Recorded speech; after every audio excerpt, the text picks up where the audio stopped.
Емхана. Бір бөлмеде өлім мен тіршілік арасында арпалысып екі сырқат жатыр.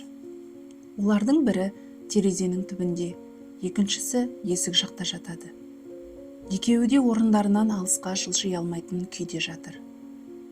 Терезе қасындағы кісі таң атқаннан кеш батқанға дейін есік жақта ештеңе көре алмай жатқан көршісіне көрген білгенін айтып, көңілін көтеріп жатады. Бүгін теңіздің толқыны әжептәуір басылып қалды. Жел саябырсыған болуы керек. Сонау көз ұшында аққудай қалқып бір кеме келеді. Саябақ та бүгін тып-тыныш.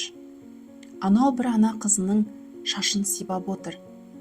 Мына бір ағашты қарашы, бүршік атайын деген бе, қалай?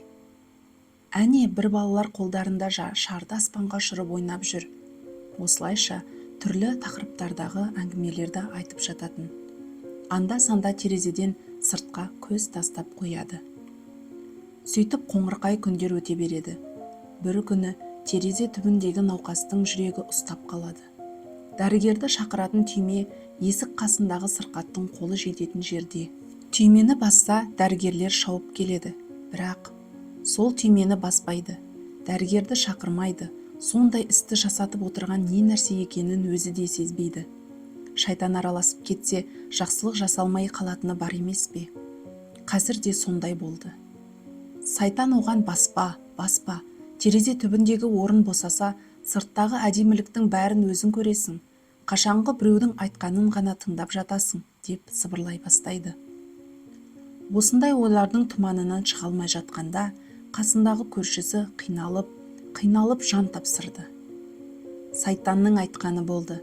Шынында да есіктегі сырқат төрге, терезе түбіне ауысты. Міне Құдай берді.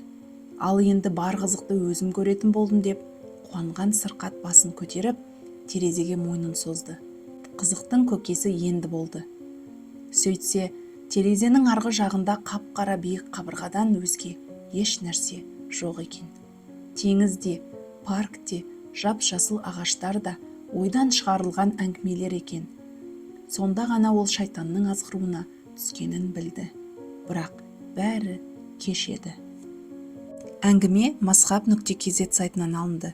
Дауысты дыбыстаған Жұлдыз Бақытжанқызы.